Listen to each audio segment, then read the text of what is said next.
Hey guys, this is Dodoid. So, today we're going to be talking about this. Now, this is my Silicon Graphics Onyx. It came out in 1993. It originally cost $250,000. It's $250,000. And when it launched, it was the fastest graphics supercomputer available. Now, that's no surprise that it came from Silicon Graphics, and I've talked about SGI stuff before, but I've talked about their workstations. This is not a workstation. This is a graphics supercomputer, at least if you take SGI's word for it. I'm sure there'll be some debate in the comments where some people insist that this is just a MIPS workstation, and some people will call it a graphics supercomputer, but I'm going with what SGI says. So first of all, you might be wondering why the machine isn't running right now. That's because when it's on, it sounds like this. Of course, don't worry, we will be running it later. So this video is sort of going to be an overview of this machine. We'll be looking at the software that it runs, the IRIX operating system, and some games and demos that were included with that. We're going to be looking at the hardware of the machine, of course, but we'll also be talking about sort of the Onyx in general, as a SGI product, what the Onyx was. So, let's start with that, what the Onyx is. The Silicon Graphics Onyx is a line of graphics supercomputers released by SGI or Silicon Graphics in 1993. It was the successor to the SGI Crimson, and was itself succeeded by the SGI Onyx II in 1996. However, the Onyx continued to be produced as a lower-end option through to March of 1999, and was eligible to receive official support from SGI through to 2008. At launch, Onyx prices ranged from approximately $120,000 to approximately $635,000, depending on configuration. The Onyx is built on SGI's Everest architecture, which it shares with the Challenge L and Challenge XL. The Everest architecture provides the Onyx with features like multiple MIPS processors, a 256-bit 1.2 GB per second system bus called PowerPath 2 or eBus, support for up to 16 GB of RAM if you hook up enough memory boards, and the system controller to monitor the machine and fix problems if something goes wrong. However, the Challenge L and Challenge XL are also Everest machines and have all these same features, so why am I talking about the Onyx in particular? Well, in short, it's because of these boards here, the RealityEngine² graphics subsystem. At launch in 1993, this was SGI's fastest piece of graphics hardware, and in 1993, SGI's fastest meant the world's fastest. The RealityEngine² is what allows the Onyx to put out the graphics you saw at the beginning of the video and that you're looking at now. These graphics were rendered to a 1280 by 1024 monitor in real time and recorded directly from the Onyx's monitor port.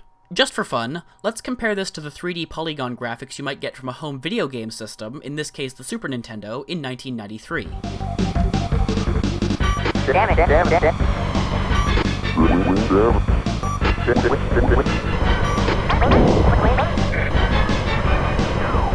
Yeah. As cool as Super FX games are, I think I'll stick with my Onyx. Joking about consumer hardware aside, the Onyx was also uncontested in the high end, and as it turned out, the first product to beat an Onyx RealityEngine² on graphics would be the Onyx Infinite Reality. So, let's talk a little about the hardware behind those graphics. Let's start with the 250-pound black and purple elephant in the room. The Onyx is enormous.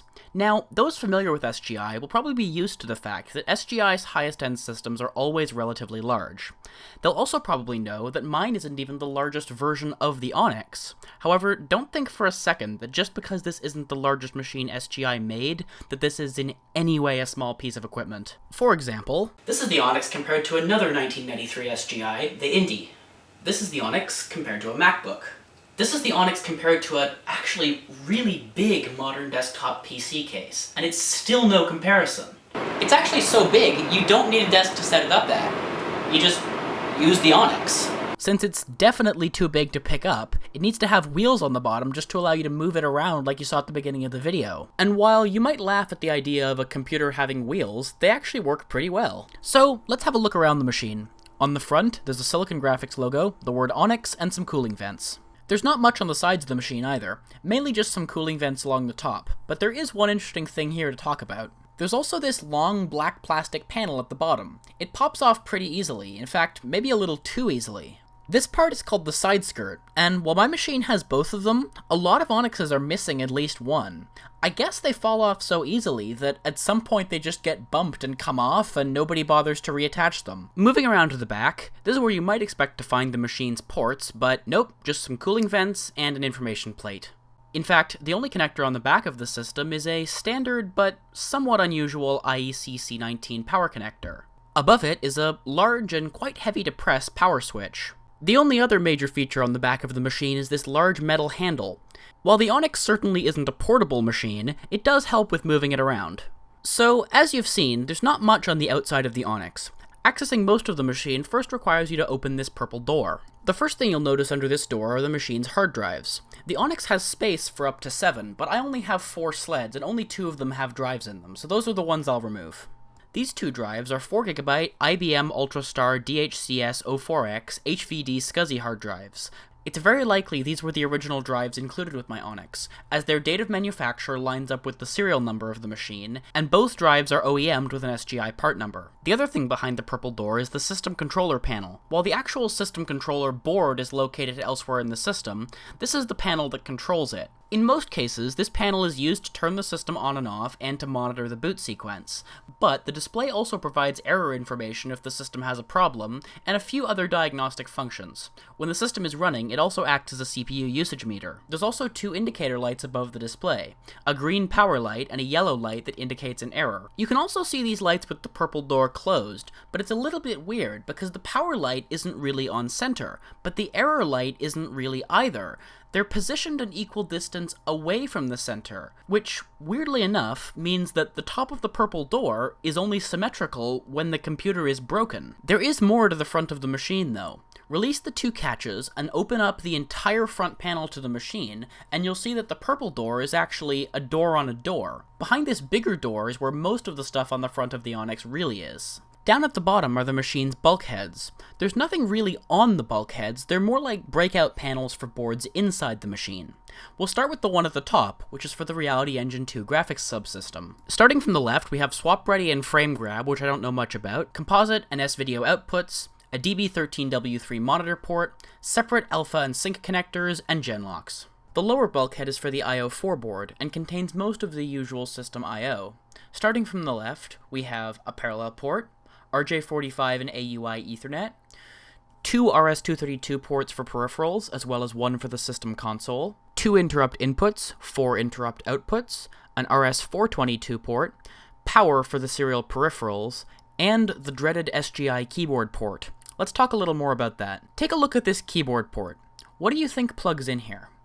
If you're not familiar with SGIs, you probably said PS2, and it's not an irrational guess. It's a mini DIN 6 connector, the same as PS2, and it's simply labeled keyboard. PS2 was pretty common on PCs around the time the Onyx came out, and the Indigo 2 released alongside the Onyx also uses a PS2 keyboard, so you might think this is a PS2 connector. However, a PS2 device should never be plugged into this port. Doing so will irreparably damage the device, and at the very least blow a fuse inside the Onyx. Using this port properly requires either an SGI keyboard compatible with it, because of course SGI also made PS2 keyboards, or a PS2 to SGI keyboard adapter, which is what I'm using here. While we're talking about the machine's ports, it might be worth talking about how the cables come out. It's pretty easy. You just put them over the machine's side skirts so they come out the side, and then you can close the door on the front. However, this means that where on the side of the machine they come out is up to you. You can have them coming out at the back like this, or 3/4 the way down, or wherever you want. A lot of Onyx owners seem to just put every cable at the front, but if you want to have your monitor cable at the back and your keyboard cable 6/10 of the way along, you can. Further up the front of the system is the card cage door, covered by 21 removable metal panels. Each of these panels is attached by 2 screws, and can be removed to install an I/O plate for an option installed in the system.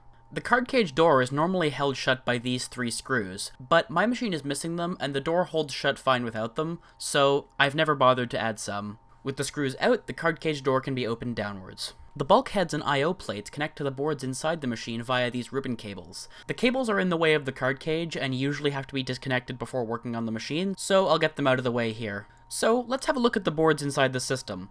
We'll start on the left with the MC3 memory board. This board holds up to 2GB of proprietary memory DIMMs. On the MC3 board, we'll see the 4 ID ASICs and the IA ASIC for talking on the system's PowerPath 2 bus, as well as 32 memory slots and some power circuitry. The DIMMs themselves are a very tightly packed arrangement of memory chips. Some of the earlier versions of the higher capacity DIMMs actually used 2 stacked PCBs just to fit more chips into the same slot. Now we can move on to the next board, the IP19 CPU board.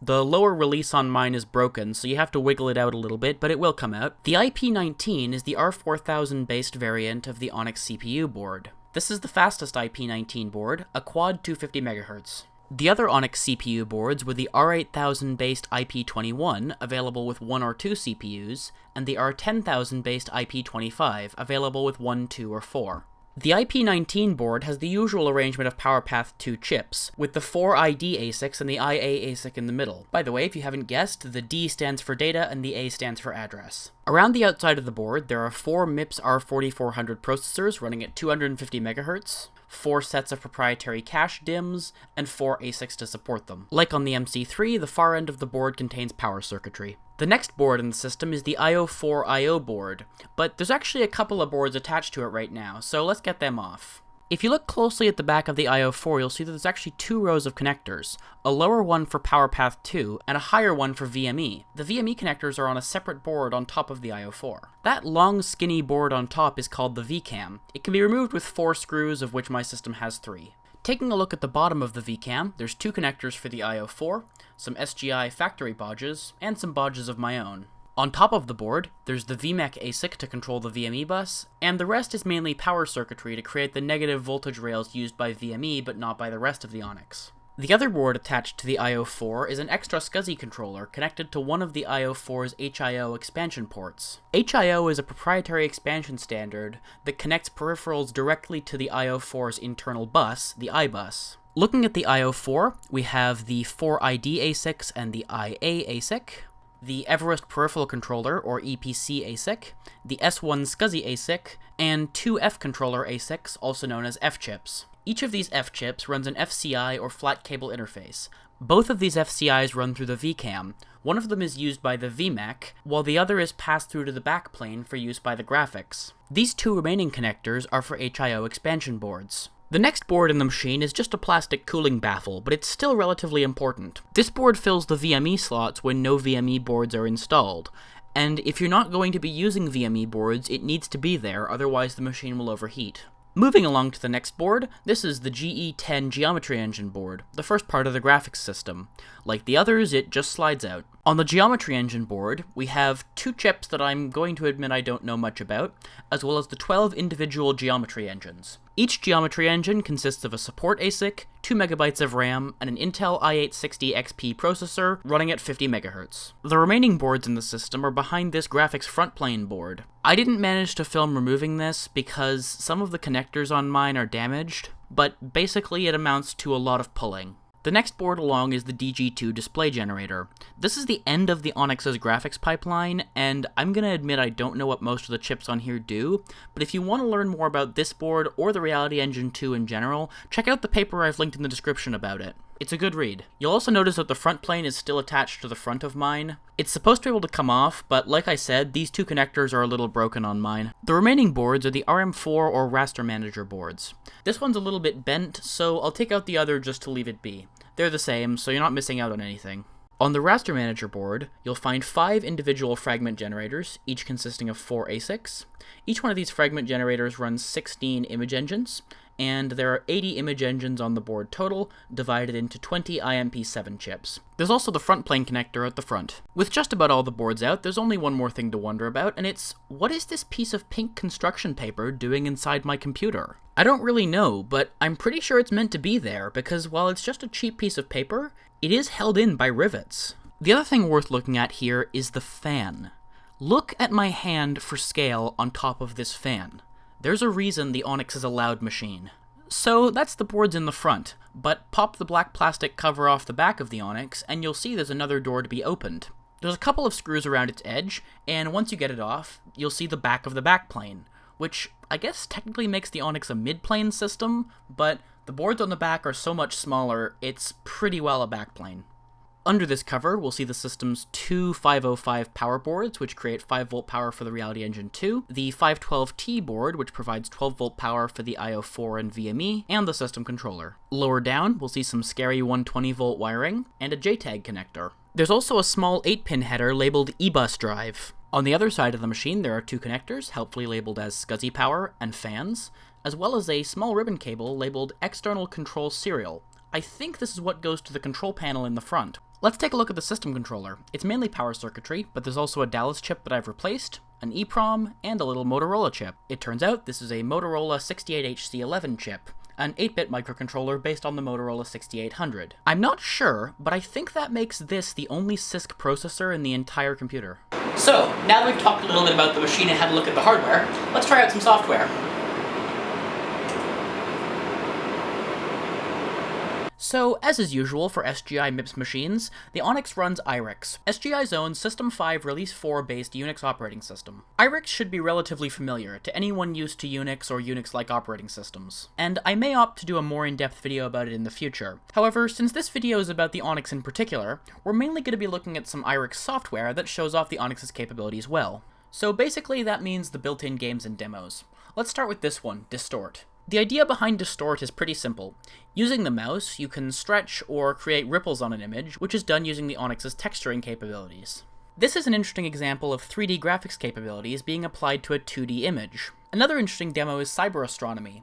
This shows off SGI's VRML technology, which allows an interactive 3D tour of the solar system to run in the Netscape web browser. It's actually pretty interesting to see this combination of relatively good 3D graphics and 90s web design. Maybe this is what the Space Jam website would have looked like if everyone's computer cost as much as their house. The Mandel demo shows off multi-threading by rendering the Mandelbrot set. Note the 4 slices of the image being rendered at once. PowerFlip is a well-known SGI demo that lets you interactively spin around and move a model with the mouse. It's particularly interesting when looking at a shiny textured model. Here's the SGI logo textured with an image of a cafe, and we can spin it around and see the light reflect off it. This is Buttonfly, a 3D graphics demo used as a menu to launch other 3D graphics demos. If this reminds you of the menu from Super Mario 64, well, there may be a reason. Remember that a lot of N64 development was actually done on SGI machines, so somebody on the development team for Mario 64 had probably messed around with Buttonfly on their workstation. And finally, I wanted to show you Blast. It's a game that basically plays as a 3D version of Asteroids, and while it does a pretty good job of showing off textures, which is probably what it was meant to do, it's actually a pretty good game as well, although I'm definitely not any good at it. So this is just a few of the games and demos that IRIX comes with. There's definitely a lot more to talk about, so if you do want me to make a video about the IRIX operating system in the future, leave a comment and let me know. However, for now, let's finish up the video. So that's my Onyx, and the Onyx in general. If you've been keeping up with my channel for about a year, you'll know that about this time last year is when I bought this Onyx, and I did make a video of myself buying it in Montreal and bringing it home. You might wonder why I didn't make a video about it sooner, and honestly, it's nothing to do with the machine. I actually have tried to make a video about this thing a couple of times. A couple of times I've had technical problems, but I've fixed them.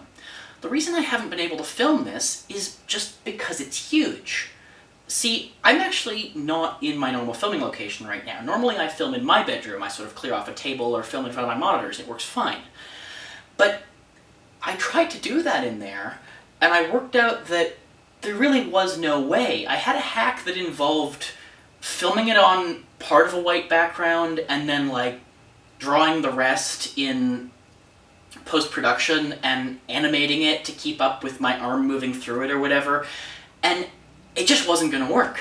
So I'm actually filming this in my parents' bedroom with all of the furniture crammed over there, and there's just barely enough room to get myself and the machine in shot on a decent sort of looking background.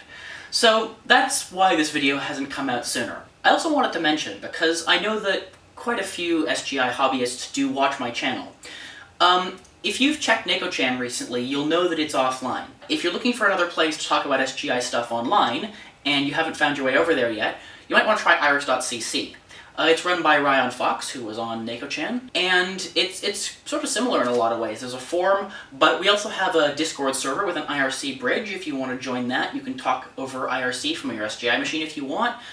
And it's a good place. I've been helping them out. This isn't a sponsorship. I haven't been paid to say this, but I have been helping them out with some web development stuff, administration, and Ryan Fox wanted me to say this because he figures my channel has some viewership that might be NakoChan users. So if you did enjoy the video, then please be sure to subscribe, as we are still a very, very small channel and does help us grow.